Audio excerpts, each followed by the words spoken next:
Hi படிசஸ் Naveen voice ஒரு புதுசாக சேனலில் பார்க்குறவங்க சப்ஸ்கிரைப் பண்ணிக்கோங்க.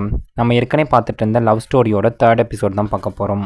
லீ சாய் கிட்ட காரில் ஏறு, இங்கே டாக்ஸி கூட கிடைக்கிறது கஷ்டம் அப்படின்னு சொல்கிறான். அதனால் 2 பேர் காரில் அமைதியாக தான் உட்காந்து போயிட்டுருக்காங்க. கொஞ்சம் நேரத்துக்கு அப்புறம் லீ, என்னோடய ஃப்ரெண்டோட கேர்ள் ஃப்ரெண்டு எனக்கு சுத்தமாக பிடிக்கவே இல்லை, இனிமேல் நீ என்னை பார்க்க வராத அப்படின்னு சாய் கிட்ட வந்து சொல்கிறான். அதை மட்டும் சொல்லிவிட்டு மறுபடியும் அவன் அமைதியாக தான் இருக்கிறான். சாய் அவனை பார்த்துக்கிட்டே இருப்பான். 20 வருஷமாக அவன் மனசுக்குள்ளே வச்சுருந்த அந்த ஃபீலிங்ஸ் எல்லாத்தையும் அவளுக்கு நினைவுக்கு வருது. இனிமேல் நமக்குள்ளே என்ன ரிலேஷன்ஷிப் இருக்கும் அப்படின்னு சொல்லி அவள் யோசிக்க ஆரம்பிக்கிறான். கடவுள் நம்மளை சந்திக்க வச்சுருக்கலாம், ஆனால் சேர்ந்து வாழ்கிறது நம்ம விதியில் போலன்னு அவள் ஃபீல் பண்ணுறான். அதே நேரத்தில் மழை இன்னும் அதிகமாக பெய்ய ஆரம்பிக்கும். நாள் முழுக்க டயர்டாக இருந்ததுனால லீக்கு வந்து ரொம்ப டயர்டாக ஃபீல் ஆகும். ட்ரைவ் பண்ணிக்கிட்டே இருக்கும்போது பல தடவை வந்து ஆக்சிடெண்ட் பண்ண போகிற மாதிரி ஒரு சூழ்நிலை வந்து வரும்.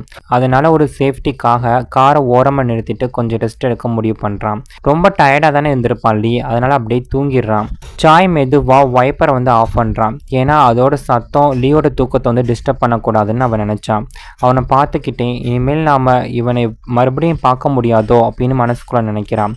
அவளுக்கு தெரியாமலே சாய் லீயோட முகத்தை வந்து டச் பண்ண ஸ்டார்ட் பண்ணுறான். அந்த எக்ஸாக்ட் நேரத்தில் லீ கண்ணை திறக்கிறான். ஏதோ ஃபீல் பண்ணுறான். அதுக்குள்ளே பின்னாடி இருந்து இந்த ஒரு அவங்களோட காரை வந்து மோதி ஆக்சிடெண்ட் ஆயிரும். கொஞ்ச நேரத்துக்கு அப்புறம் கான்சியஸ் வந்ததும் சாய் ரொம்ப மோசமாக காயமடைஞ்சிருக்கிறத லீ பார்க்குறான். தன்னோட மெடிக்கல் எக்ஸ்பீரியன்ஸ்லேயே அவளோட கண்டிஷன் ரொம்ப கிரிட்டிக்கல்னு அவனுக்கு புரிஞ்சிடும். உடனே அவர் அங்கேருந்து பக்கத்தில் இருந்த ஒரு ஹாஸ்பிட்டல் கூட்டிகிட்டு போகிறான். டாக்டர் வந்து இமீடியட்டாக வந்து சர்ஜரி பண்ணணும் அப்படின்னு சொல்லிடுறாரு. ஆனால் அந்த ஏரியா வந்து ஒரு ரிமோட் பிளேஸில் இருக்கனால நல்ல டாக்டர் யாருமே இங்கே இல்லை அப்படிங்கிறது தெரிய வருது. அதனால் லீ வந்து நானே ஆப்ரேஷன் பண்ணுறேன் அப்படின்னு முடிவு பண்ணுறான். ஆனால் அதை கேட்ட டாக்டருக்கு வந்து ரொம்ப அதிர்ச்சியாக இருக்கும். ஏன்னா அவனோட உடல்நிலை வந்து இப்போ சரியில்லை. இருந்தாலும் அவன் வந்து லைட்டாக அந்த பேண்டேஜெல்லாம் போட்டுக்கிட்டு நேராக ஆப்ரேஷன் தேட்டருக்குள்ளே வந்து போயிடுறான். சாய் மேலே அவனுக்கு கோபம் இருந்தாலும் அவளுக்கு எதுவுமே ஆகக்கூடாதுன்னு நினைக்கிறான். ஃபைனலாக அந்த சர்ஜரி வந்து சக்ஸஸ்ஃபுல் ஆகுது. மிச்சம் இருந்த சக்தி எல்லாத்தையும் யூஸ் பண்ணி ஆப்ரேஷன் பண்ணி முடிச்சுட்டு வெளில வருவான். வெளில வந்ததும் அவன் எப்படி தடுமாற ஆரம்பிக்கிறான். கீழே விழுக போகிற நேரத்தில் அவனுக்கு லீஜன், அதான் அந்த ஜியான் தன்னை பார்த்துட்டு இருக்கிற மாதிரி அவனுக்கு ஃபீல் ஆகும். 1 வருஷம் கழித்து லீயோட ஹெல்த் வந்து கொஞ்சம் கொஞ்சமாக இம்ப்ரூவ் ஆகும். அவன் இன்டர்ன்ஸ்க்கு வந்து டீச்சிங் பண்ணிட்டு இருக்கிறத வந்து காட்டுறாங்க. ஆனால் திடீர்னு அவனோட கையில் அப்படியே நடுங்க ஆரம்பிக்கும். அதை அவன் வந்து இக்னோர் பண்ண ட்ரை பண்ணுறான். ஆனால் அவனோட மனசுக்குள்ளே ஒரு வித பயம் மெதுவாக வர ஆரம்பிக்கும். ஒரு நாள் டீன் லீயை ஒரு பெரிய பணக்கார ஃபேமிலியோட கேஸ்க்காக வந்து கூப்பிட்றாரு. அந்த பணக்கார மனைவிக்கு வந்து பிரெயின் ஹெமரேஜ் இருக்கும். அதனால லீ தான் சீஃப் சர்ஜனாக இருந்து சர்ஜரி செய்யணும் அப்படின்னு சொல்கிறாரு. இது அவனுக்கு மிகப்பெரிய ஆப்பர்ச்சுனிட்டி தான். ஆனால் இந்த சர்ஜரி சக்ஸஸ்ஃபுல்லாக அவனோட வாழ்க்கையே மாறிடும். ஏன்னா இந்த பணக்கார குடும்பத்துக்கு ஒரு அழகான பொண்ணு இருக்காங்க. அந்த குடும்பம் ஏற்கனவே இந்த ஜியானை தன்னோட ஃப்யூச்சர் மருமகனாக நினச்சிட்டு இருந்தாங்க. ஆனால் இந்த சர்ஜரி சக்ஸஸ்ஃபுல் ஆனால் லீக்கும் அந்த குடும்பத்துக்குள்ளே ஒரு பெரிய இடம் கிடைக்கிறதுக்கு வாய்ப்பு இருக்குது. ஒரு பக்கம் இந்த பணக்கார குடும்பத்தோட மருமகனாகிறோங்கிற சான்ஸு, இன்னொரு பக்கம் தன்னோட உறவுகளோட திரும்ப சேர்ந்துருவோம் அப்படிங்கிற ஒரு நம்பிக்கையும். பேஷண்டோட கண்டிஷன் வந்து ரொம்ப சீரியஸாக இருந்தாலும் இந்த சர்ஜரி லீக்கு டெக்னிக்கலாக கஷ்டமானது ஒன்றும் இல்லை. ஆப்ரேஷன் தேட்டரில் எல்லாரும் இருக்கிற நேரத்தில் சர்ஜரி ஸ்டார்ட் ஆகுது. ஆனால் லீ வந்து அந்த கத்தி எடுத்த உடனே அவன் கை வந்து அவனை அறியாமலே அப்படியே நடுங்க ஆரம்பிக்குது. இதை பக்கத்தில் இருந்த சர்ஜிக்கல் அசிஸ்டன்ட் வந்து பார்த்து அதிர்ச்சி ஆகுறாங்க. லீ வந்து கொஞ்சம் அமைதியாக ட்ரை பண்ணுறான். மறுபடியும் கண்ட்ரோல் பண்ண ட்ரை பண்ணுறான். ஆனால் அவனோட கை நடுக்கம் இன்னும் நிற்கவே மாட்டேங்குது. இப்போ ஆப்ரேஷன் தேட்டரில் இருந்த எல்லாருக்குமே ஒரு உண்மை புரிஞ்சிடும். ஒருத்தர் அவனை திட்ட போகிற நேரத்தில் டைரக்டர் அங்கே வந்து அவர் பேஷண்ட்டோட ஃபேமிலி கிட்ட வந்து மன்னிப்பு கேட்குறாரு. அதுக்கப்புறம் தன்னோட மகனை வந்து சர்ஜரி பண்ணுறதுக்கு உள்ளே கூப்பிட்றாரு. லீ ரொம்ப மனசு உடஞ்சி போய் ஆப்ரேஷன் தேட்டர்லேருந்து வெளியில் வருவான். வெளியில் வந்து அவன் தன்னோட ரைட் ஹேண்டை வந்து டைட்டாக பிடிச்சிக்கிட்டு உட்காந்துருப்பான். எனக்கு என்ன ஆச்சு அப்படின்னு சொல்லி புரிஞ்சுக்க ட்ரை பண்ணுறான். அவன் ஆஃபீஸ்க்கு திரும்ப வரும்போது சிடி ஸ்கேன் ரிப்போர்ட்டை வந்து பார்க்குறான். அப்போ தான் அவனுக்கு ஒரு வெயின்குள்ளே இன்னும் பிளட் கிளாட்டாக இருக்கிறது தெரிய வரும். அதை பார்த்த லீ வந்து கம்ப்ளீட்டாக வந்து அதிர்ச்சி ஆகிறான். அதோட மீனிங் என்னென்னா அவனுக்கு இன்னும் தெளிவாக இனிமேல் அவன் சர்ஜிக்கல் லைஃபுக்கு திரும்பவே முடியாது. அதனால் அவன் மன ரீதியாக ரொம்ப உடஞ்சி போயிடுறான். இத்தனை வருஷமாக ஹார்ட் ஒர்க் பண்ணி கடைசியில் இதுதான ரிசல்ட்டு அப்படின்னு ஃபீல் பண்ணுறான். அந்த நேரத்தில் 1 வருஷத்துக்கு முன்னாடி நடந்த அந்த ஆக்சிடெண்ட் அவனுக்கு நினைவுக்கு வருது. கோமாவுக்கு போகிறதுக்கு முன்னாடி நடந்தது எல்லாத்துமே ஃப்ளாஷ்பேக்காக வந்து நினைவுக்கு வரும். உடனே கோபத்தில் நேராக ஜியானோட ஆஃபீஸ்க்கு வந்து போகிறான். அங்கே போய் என்னோட உடம்பு என்னடா பண்ணி வச்சிருக்க அப்படின்னு சொல்லி கத்துறான். என்னோட லைஃபே பாழாக்கிட்டல அப்படின்னு சொல்லி அவனை திட்டிகிட்டு இருப்பான். ஆனால் ஜியான் வந்து கொஞ்சம் கூட டென்ஷன் இல்லாமல் அப்படியே அமைதியாக இருப்பான். ரொம்ப கான்ஃபிடென்ஸாக, நான் இல்லைன்னா நீ எப்போவும் செத்து போயிருப்படா, நான் தான்டா உன் உயிரை காப்பாற்றினதே நான் தான் அப்படின்னு சொல்லுவான். இதுக்கடையில் சாய் சோஷியல் ப்ரொடெக்ஷன் சென்டரில் அமைதியாக வாழ ஆரம்பிக்கிறாங்க. அங்கே அவங்க சந்தோஷமாக வந்து சமைச்சிட்ருப்பாங்க. அவங்களோட ஹெல்த்தும் வந்து கொஞ்சம் கொஞ்சமாக ரெக்கவர் ஆகிட்டே வரும். அதுக்கப்புறம் அவங்க அங்கேயே ஸ்டே பண்ண முடிவு பண்ணுறாங்க. சமையல் பண்ணும்போது அவங்களுக்கு மென்டலி அப்படியே அமைதியாக இருக்க மாதிரி வந்து இருக்கும். அந்த மனது ரீதியாக வந்து அவங்களுக்கு அமைதியாக இருக்க மாதிரி இருக்கும். இப்போ லீயோட அவங்களுக்கு எந்தவித ரிலேஷன்ஷிப்பும் இல்லை.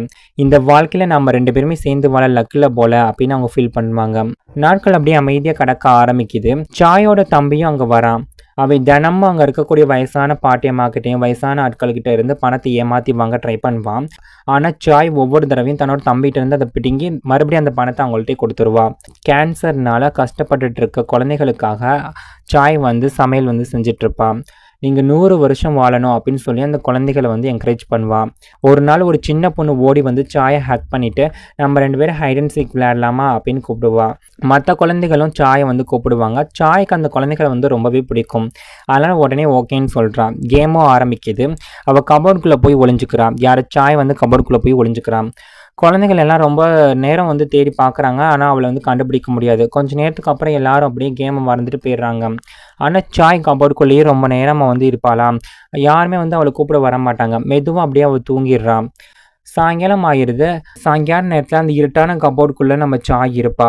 அப்பன்னு பார்த்து அவளுக்கு சில சத்தம் வந்து அப்படியே எக்கோ அடிக்கிற மாதிரி கேட்கும். அந்த நேரத்தில் சாய்க்கு 12 வயசில் நடந்த பயங்கரமான அந்த நிலநடுக்க சம்பவம் தான் மறுபடியும் நினைவுக்கு வர மாதிரி ஒரு ஃபீல் ஆகும். அதனால் அவள் ரொம்ப பயப்பட ஆரம்பிக்கிறான்.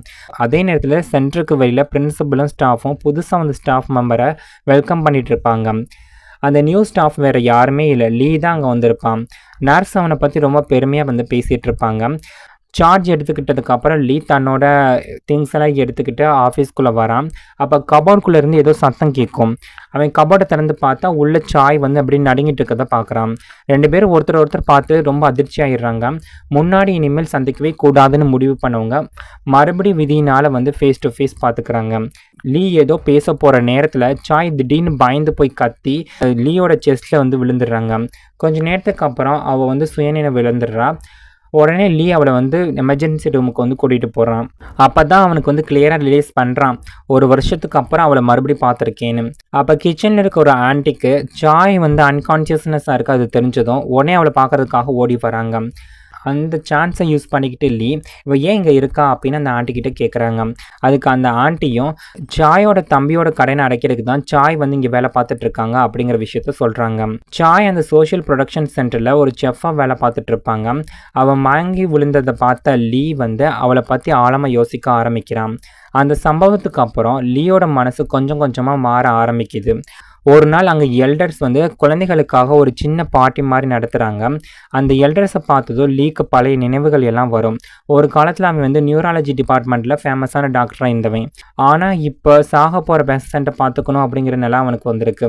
அதனால் அந்த விஷயங்கள்லாம் நினச்சி பார்த்து அந்த தாட்ஸ்னால் வந்து அவனுக்கு ரொம்ப டிஸ்டர்ப் ஆகும். அவன் ஃபார்முலா ரொம்ப தேங்க்ஸ் அப்படின்னு மட்டும் சொல்லிட்டு அமைதியாக நின்றுட்டு இருப்பான். அப்போ டோருக்கு பக்கத்தில் சாய் வந்து நிற்பான். 2 பேரும் ஒருத்தர் பார்த்துக்குவாங்க. ஆனால் யாருமே பேச முடியாது. ஏன்னா பேசுறதுக்கு தைரியம் வராது. விதி மறுபடியும் 2 பேர்த்தையும் சேர்த்துருந்தாலும் மனசால இன்னும் ரொம்ப தூரமாக தான் இருப்பாங்க. அடுத்த நாள் லீ இன்னும் கிவ் அப் பண்ண தயாராக இருக்க மாட்டான். அவன் மறுபடியும் அந்த ஃபேமிலியோட வீட்டுக்கு வந்து போகிறான். லீயோட பாட்டி அம்மா லீயை ரொம்ப மோசமாக திட்டுறாங்க. உன்னோட உடம்பையும் உன்னால் ப்ராப்பராக கவனிச்சிக்க முடியல, கையெல்லாம் நடுங்கிற சர்ஜன் எங்களுக்கு எதுக்கு அப்படின்னு சொல்கிறாங்க. ஆனால் லீ விட்டு கொடுக்கறதுக்கு விரும்பவே இல்லை. எனக்கு இன்னொரு தடவை சான்ஸ் கொடுங்க, நான் கரெக்டாக செஞ்சிருவேன் அப்படின்னு சொல்கிறான். அதுக்கப்புறம் பாட்டி அம்மா சர்வன்ட் கிட்ட ஒரு பிளேட் நிறைய பீன்ஸ் வந்து கொண்டுட்டு வர சொல்கிறாங்க. அவங்க இந்த பீன்ஸை எல்லாம் நீ சரியாக பிக்கப் பண்ண முடிஞ்சிச்சு அப்படின்னா, அந்த பீன்ஸ்லாம் ஒழுங்காக நீ சாப்ஸ்டிக்கில் எடுத்துட்ட அப்படின்னா நீ மறுபடியும் இந்த வீட்டுக்குள்ளே வரலாம் அப்படின்னு சொல்லி சேலஞ்ச் கொடுக்குறாங்க. லீக்கு வந்து 2 தடவை ட்ரை பண்ணுறான். ஆனால் அவனோட கை நடுக்கம் காரணமாக அவன் வந்து ஃபெயில் ஆகிடுறான். அதை பார்த்த பக்கத்தில் இருந்த அங்கிள்ஸ் எல்லாருமே வந்து உள்ளுக்குள்ளே சந்தோஷப்படுறாங்க. இப்போ இந்த ப்ராப்பர்ட்டி முழுக்க நம்ம சைடு வந்துடும் அப்படின்னு நினைக்க ஆரம்பிக்கிறாங்க. லீ ரொம்ப டிஸப்பாயின்மெண்ட் ஆகி அங்கேருந்து கிளம்பிறான். மறுபடியும் அந்த சோஷியல் ப்ரொடக்ஷன் சென்டருக்கு திரும்பி வரான். அங்கே ஒரு யங் கப்பலை வந்து பார்க்குறாங்க. அந்த பொண்ணு வந்து வீல் சேரில் இருப்பான். அந்த பையன் வந்து ரொம்ப சோகமாக வந்து இருப்பான். டீன், இந்த பையன் முன்னாடி என்னோட ஸ்டூடெண்ட்டாக தான் இருந்தான். ஆனால் முன்னாடி இந்த கப்பல்ஸ் எல்லாராலையும் அட்மிட் பண்ணப்பட்ட ஒரு ஐடியல் கப்பலாக இருந்தாங்க. ஆனால் இப்போ பாரு, அந்த பொண்ணு இந்த உலகத்தை விட்டே போக போகிற நிலைமையில வந்து இருக்காங்க அப்படிங்கிற விஷயத்த சொல்லுவாங்க. அதே நேரத்தில் கிச்சனில் சாய் சமைச்சிட்டு இருக்கிறது தான் காட்டுவாங்க. திடீர்னு யாரோ ஒரு ஸ்டிக்கில் அவளை டச் பண்ணுறாங்க. அது வேறு யாருமே இல்லை, மிஸ்டர் காங் தான் அவர். நான் சாயோட பிளாக் பியர் நூடுல்ஸ் சாப்பிட வெளில போகணும் அப்படின்னு சொல்கிறாரு. ஆனால் சாய்க்கு வந்து இப்போ உடம்பு சரியில்லைல்ல, அது நாளைக்கு போகலாம்னு சொல்கிறாங்க. ஆனால் மிஸ்டர் காங் சிரிச்சுக்கிட்டே, நாளைக்கு நான் இருப்பேன்னு உனக்கு தெரியுமா? நேற்றுக்கு நான் செத்துருந்தா என்ன பண்ணுவேன் அப்படின்னு மிஸ்டர் காங் கேட்பாரு. அதை கேட்ட சாய் ரொம்ப எமோஷ்னல் ஆகி அப்படியே அமைதியாக அப்படியே நின்றுறாங்க. அந்த ரெஸ்டாரண்ட்டுக்கு போனதுக்கப்புறம் சாய்க்கு அந்த ஃபுட்டு சுத்தமாக பிடிக்காது. இது சாதாரண நூடுல்ஸ் மாதிரி தானே இருக்குது, ஏன் இந்த தாத்தா மறுபடியும் இங்கே வரணும்னு ஆசைப்பட்றான்னு தெரியலையே அப்படின்னு அவள் யோசிக்க ஆரம்பிக்கிறான். அப்போ மிஸ்டர் காங் வந்து சிரிச்சுக்கிட்டே, சாப்பாடு மட்டும் இருந்தால் ஃபன் இல்லை, அதோட ஒயினும் இருக்கணும்ல, நான் ஒயின் வாங்கிட்டு வரேன் அப்படின்னு சொல்லிட்டு அங்கேருந்து கிளம்ப பார்க்குறாரு. ஆனால் சாய் சொல்கிறான், உங்களோட ஹெல்த்துக்கு வந்து அது நல்லதில்லை அப்படின்னு சொல்லி போக விட மாட்டேங்கிறான். அதுக்கப்புறம் மிஸ்டர் காங் வந்து குழந்த மாதிரி பிஹேவ் பண்ண ஆரம்பிக்கிறாரு. எனக்கு இப்போ ஒயின் வந்து குடிக்கிறோம், அதை நீ எனக்கு குடிக்க விடல அப்படின்னா நான் இங்கேருந்து போயிடுவேன் அப்படின்னு சொல்லி அழுதுகிட்டே ஆர்கியூ பண்ணிகிட்டு இருப்பாரு. அப்புறம் சாய் அவரை எப்படியோ சமாதானப்படுத்தி வீட்டுக்கு கூட்டிகிட்டு வர போகிற நேரத்தில் திடீர்னு ஒரு மோட்டார் சைக்கிள் வந்து மிஸ்டர் காங் மேலே மோதிடும். அவர் ரோட்லேயே விழுந்துருவார். உடனே அவரை மெடிக்கல் ரூமுக்கு வந்து கூட்டிகிட்டு போகிறாங்க. அங்கே லீ வந்து சாயை பார்த்த உடனே சாயை ரொம்ப கோவமாக திட்டிகிட்டு இருப்பான். ஆனால் மிஸ்டர் காங் அதெல்லாத்தையும் ஒரு பெரிய விஷயமா வந்து எடுத்துக்க மாட்டார். அவர் லீ கிட்ட என்ன உரிமையில் என்னை வந்து நீ திட்டுற அப்படின்னு வந்து கேட்பார். அதுக்கப்புறம் லீ வந்து வாயை மூடிக்கிட்டு எதுவுமே பேசாமல் அமைதியாக அந்த காயத்துக்கு வந்து மருந்து போட ஸ்டார்ட் பண்ணுறான். அப்போ அவன் திடீர்னு கோவப்பட்டு, இந்த பொண்ணை நான் எங்கன்னா பார்க்குறேன்னா அங்கெல்லாம் வந்து கெட்ட விஷயம் தான் நடக்குது, இந்த பொண்ணு சரியான துரதிர்ஷ்டம் பிடிச்ச ஒரு பொண்ணாக இருக்குது அப்படின்னு சொல்லுவான். உண்மையிலேயே மிஸ்டர் காங் பிளாக் பியர் நூடுல்ஸ் சாப்பிட வரதுக்கு ஒரு எமோஷ்னலான ரீசன் இருக்கும். ஆனால் லீ சாய் என்னதான் சொல்ல வரா அப்படிங்கிறது கேட்கவே மாட்டான், அவளுக்கு ஒரு வாய்ப்பும் கொடுக்க மாட்டான். அவன் ரொம்ப ஸ்ட்ரிக்டாக, இனிமேல் இவருக்கு நீ பிரச்சனையை உண்டு பண்ணாதா அப்படின்னு சொல்லிட்டு கோவமாக அங்கேருந்து போயிடுவான். 20 வருஷமாக மனசுக்குள்ளே காதலிச்சிட்டு இருந்த மனுஷன் இவ்வளோ வெறுப்பை காட்டுறதை பார்த்து சாய் ரொம்ப மனசு உடஞ்சி போயிடுறான். அதே நேரத்தில் சென்ட்ரலில் இருக்க ஒரு பேஷண்ட்டுக்கு வந்து ஃபுட் அலர்ஜி ஆகிடும். அவங்களோட கண்டிஷன் வந்து சடனாக மோசமாக மாறிடுது. டேரக்டர் உடனே கிச்சனில் இருந்த அந்த ஆண்டியை வந்து திட்ட ஆரம்பிக்கிறாரு. பேஷண்ட்டுக்கு என்ன அலர்ஜின்னு நீங்கள் மறந்துட்டீங்களா அப்படின்னு கோவப்படுறாரு. அப்போ அந்த ஆண்டிக்கு வந்து ஒரு கில்ட்டினஸ் ஃபீலிங் வந்துடும். அவங்களுக்கு உண்மையாகவே அது ஞாபகம் இருக்காது. அதை பார்த்த சாய்க்கு வந்து ரொம்ப மனசு கஷ்டமாக இருக்கும். பேஷண்ட்டோட கண்டிஷனை பற்றி அவ்வளோ வந்து கவலைப்பட்டுட்டு இருப்பான். டேரக்டர் கோபத்தில் இவங்களுக்கு கிச்சன்லேருந்து ரிமூவ் பண்ணிடுங்க அப்படின்னு ஆர்டர் போடுறாரு. அதே நேரத்தில் லீ பேஷண்ட்டுக்கு வந்து ஃபர்ஸ்ட் எய்ட் கொடுக்க முயற்சி பண்ணிட்டு இருப்பான். அவன் தன்னோட அந்த கை நடுக்கத்தை பார்த்து டென்ஷன் ஆகுறான். ஃபைனலாக ஒரு பாயிண்டில் அந்த நீடில் கீழே வைக்கிறான். ஏன்னா பேஷண்ட்டை வந்து ஹாஸ்பிட்டலில் நேரத்துக்கு கொண்டு போக முடியாத ஒரு சுச்சுவேஷன் இருக்கும். லீ தன்னைத்தானே அமைதிப்படுத்திக்க ட்ரை பண்ணுறான். நல்ல வேளை கடைசியில் லீ அந்த பேஷண்ட்டை எப்படியோ காப்பாற்றிடுவான். ஆனால் அந்த ஆண்டி அப்படி சைலண்ட்டாக இருப்பாங்க. அவங்களுக்கு ரொம்ப கில்ட்டியாக வந்துருக்கும். சாய் அவங்கள வந்து சமாதானப்படுத்துவா. ஒரு தடவை இன்க்ரீடியன்ட்ஸ் எல்லாத்தையும் மறுபடியும் செக் பண்ணிடலாம் அப்படின்னு சொல்கிறாங்க. அப்புறம் செக் பண்ணும்போது தான் தெரிய வருது, அந்த பேஷண்ட்டுக்கு அலர்ஜியாக இருந்த இன்க்ரீடியண்ட் அந்த ஃபுட்லேயே இல்லைன்னு. அதாவது அந்த ஆண்டி எந்தவித தப்பும் செய்யவே இல்லை. ஆனாலும் அந்த ஆண்டி தன்னைத்தானே வந்து குறை சொல்லிகிட்டே இருப்பாங்க. அந்த நேரத்தில் வந்து டின்னர் டைம் வேறு வரப்போகுதாம். இப்போ வந்து சமைக்கல் நடக்கலை அப்படின்னா எல்லாருமே வந்து பசியாக இருப்பாங்களே அப்படின்னு சொல்லிட்டு சாய் உடனே கிச்சனுக்கு போயிடுறான். சாய் மட்டும் தனியாக வந்து சமைக்க ஆரம்பிக்கிறாங்க. அந்த நேரத்தில் அந்த ஆண்டி கிட்ட உங்களுக்கு ஏதாவது ப்ராப்ளம் இருந்தால் என்கிட்ட சொல்லுங்க அப்படின்னு ஆறுதல் சொல்கிறாங்க. சாய் ரொம்ப வேகமாக அந்த ஃபுட்டை வந்து சமைக்க ஆரம்பிக்கிறாங்க. கொஞ்ச நேரத்துலேயே டைனிங் ஹாலுக்கு வந்து எல்லா ஃபுட்டையும் வந்து சர்வ் பண்ணிடுறாங்க. அங்கேருந்தவங்க எல்லாருமே அந்த ஃபுட்டை வந்து சந்தோஷமாக சாப்பிட்றத பார்க்கவும் சாய்க்கு வந்து ரொம்ப சந்தோஷமாக இருக்கும். அதே நேரத்தில் இந்த ஆண்டி வந்து ஒரு சூப்பை எடுத்துக்கிட்டு உள்ளே வராங்க. சாய் வந்து இவ்வளோ அமைதியாக வந்து ஹேண்டில் பண்ணுறதை பார்த்ததும் அவங்களோட அந்த கில்ட்டினஸ் ஃபீலிங் வந்து கொஞ்சம் கொஞ்சமாக போக ஆரம்பிக்கும். சாயும் சிரிச்சுக்கிட்டே ஈஸியாக வந்து பிஹேவ் பண்ணிகிட்டு இருப்பான். லன்ச்லாம் முடிச்சதுக்கப்புறம் மிஸ்டர் காங் அந்த தாத்தா வந்து மறுபடியும் நூடுல்ஸ் ஷாப்புக்கு வந்து போகணும் அப்படின்னு சொல்லி சாய் வந்து கூப்பிடுவாங்க. ஆனால் சாய் இந்த தடவை நேரடியாக அதெல்லாம் முடியாது தாத்தா, மறுபடியும் ஏதாவது ப்ராப்ளம் நடந்துச்சுன்னா என்னோட வேலையே போயிடும் அப்படின்னு சொல்லி பயப்பட்டுருப்பாங்க. அதை கேட்டால் மிஸ்டர் காங் வந்து ரொம்ப கோவமாக சாயோட தம்பி கிட்ட வந்து போய் சொல்லிட்டு இருப்பாரு. சாயோட தம்பி வந்து அவரை வந்து சமாதானப்படுத்த ட்ரை பண்ணிட்டு இருப்பான். ஆனால் மிஸ்டர் காங் வந்து கேட்கவே மாட்டார். அப்போ அவர் ரொம்ப எமோஷ்னலாக எத்தனை தடவை நாங்கள் போனாலும் என்னோட மகனை திரும்ப பார்க்கவே முடியாது அப்படின்னு சொல்லுவார். அப்போ தான் அந்த நூடுல்ஸ் ஷாப்புக்கு பின்னாடி ஒரு பெரிய எமோஷ்னலான ஸ்டோரி இருக்குன்னு எல்லாருக்கும் புரியும். ஆனால் மிஸ்டர் காங் வந்து அந்த உண்மையை அப்செட் பண்ண முடியாமல் ரொம்ப கோவப்படுறாரு. கோபத்தில் ஒரு ஸ்டிக் எடுத்துட்டு சாயோட தம்பியை அடிக்க போகிறாரு. அந்த நேரத்தில் சாய் அங்கே வந்துடுறாங்க. தம்பி மேலே கோபம் இருந்தாலும் அவனை பாதுகாக்கணும் அப்படின்னு சொல்லிட்டு அவங்க குறுக்க பாஞ்சு தடுக்கிறாங்க. அதை பார்த்தா மிஸ்டர் காங்க்கு சடனாக உடம்பு முடியாமல் போயிடும். அந்த தாத்தா அங்கேயே மயங்கி கீழே விழுந்துடுவார். இது எல்லாத்தையும் லீ பார்த்துட்டு இருப்பான். உடனே அந்த தாத்தாவை வந்து ஹாஸ்பிட்டல் கூட்டிகிட்டு போகிறாங்க.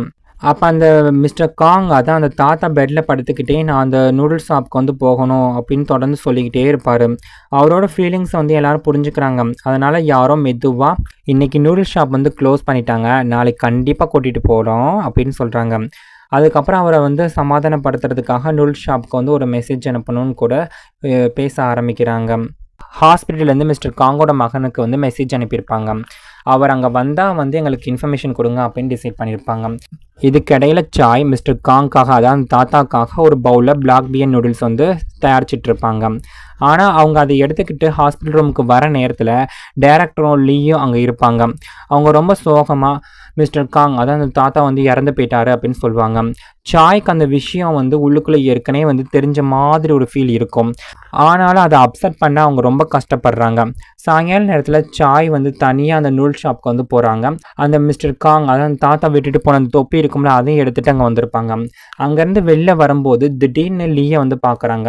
சாய் வந்து அவங்ககிட்ட போய் பேசணும்னு நினைக்கிறாங்க, இருந்தாலும் அவங்களுக்கு தைரியம் வராது. ஆனால் இந்த தடவை லீயே முன்னாடி வந்து பேசுவான். அவன் சாய்கிட்ட நம்ம அந்த பிளாக் பியன் நூடுல்ஸ் சாப்பிட்லாமா அப்படின்னு கேட்குறான். அப்புறம் 3 பவுல் நூடுல்ஸ் வந்து ஆர்டர் பண்ணுறான் லீ. அதில் ஒன்று வந்து மிஸ்டர் காங், அதான் அந்த தாத்தாவோட தொப்பிக்கு முன்னாடி வச்சுருப்பாங்க.